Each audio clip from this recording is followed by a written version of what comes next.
उस स्पीच की कंटेंट्स पढ़े, जो स्पीच मोदी साहब ने की, उसने मेरे लिए नहीं बुलवाया कि गुलाम नबी जाएगा हाउस से तो मेरा खाना हजम नहीं होगा।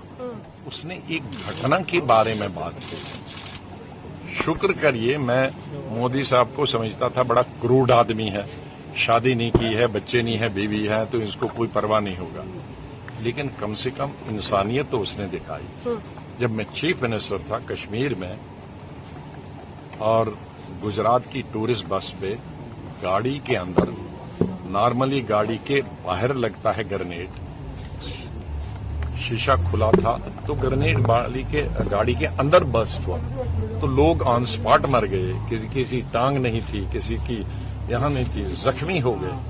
तो जब सीएम का गुजरात का फोन आया तो आई वॉज क्राइंग, रो नहीं रहा था, क्राइंग जोर जोर से, तो मैं रो रहा था। तो मोदी साहब ने फोन मेरे ऑफिस वालों ने कान में दिया, तो मैंने कहा भाई मैं बात नहीं कर सकता हूं। तो उन्होंने आवाज मेरे रोने की सुनी, तो फिर मैंने उनको यही कोई कहा तुम उनको बताओ मैं अभी बात नहीं कर सकता, मुझे पहले इनकी टांगें बाजू जमा करने दो, अस्पताल में इनकी स्टिचिंग करने हैं, जो बच्चे हैं उनको इलाज करना है, जख्मी हुए हैं।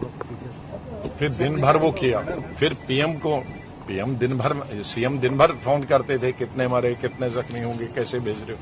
पीएम से मैंने जब फोन किया कि मुझे 2 जहाज चाहिए, एक में जख्मी भेजने हैं और एक में मुझे जिंदा ये लाशें भेजनी। जब मैं 4 बजे फिर उनको सियाफ करने गया जहाज में, तो लोगों ने फिर रोना, मेरी टांगें, नाराजगी नहीं दिखाई ना, किसी बच्चों ने कहा मेरे बाप दे दो, पिताजी दे दो, किसी ने कहा मेरे पति दे दो या बीवी दे दो। तो मैं फिर फूट फूट के रोया, जो किसी की टेलीविजन ने दिखाया भी है। फिर उस वक्त पीएम ने आया, ये सीएम गुजरात का फोन आया, अरे स्टार्ट हो गया।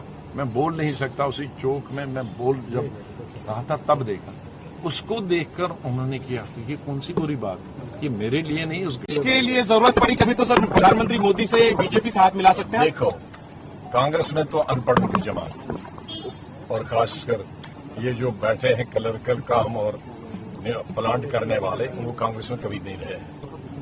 उनका काम है प्लांट करने के लिए, उसी की खाते हैं, उसी में एमपी बनते हैं, उसी में कैबिनेट मिनिस्टर बनते हैं और उसी में चेयरमैन बनते हैं कमेटी।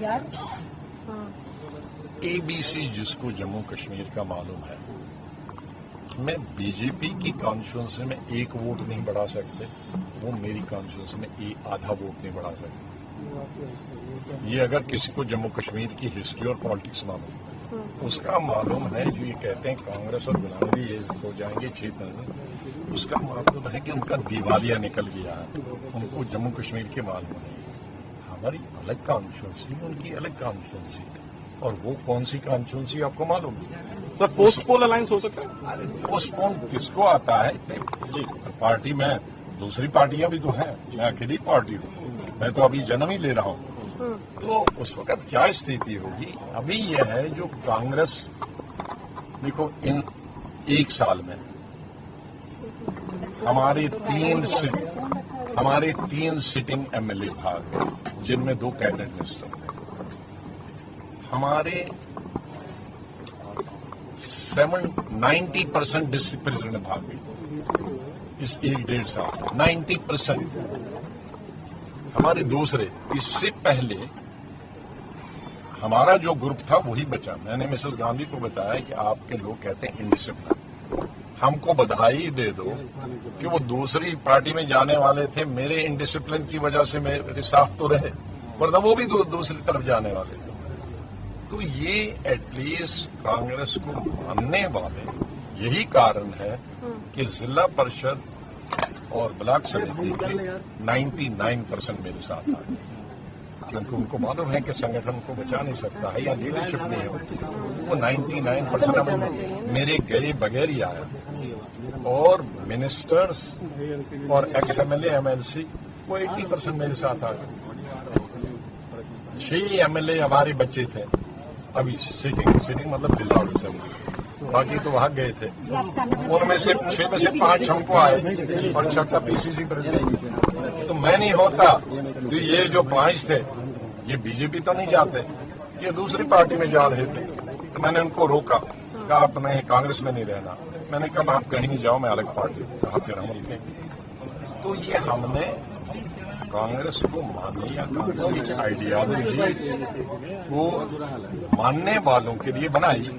वरना मैं अगर कल इनके जाने के बाद जम्मू एयरपोर्ट पे जाता तो एयरपोर्ट पे रिसीव करने वाला कोई नहीं। क्योंकि इस तरह की लीडरशिप कांग्रेस देती है स्टेटों में, वो लोग भगाने की मशीन होते हैं, लोग जोड़ने की मशीन नहीं होती। अच्छा,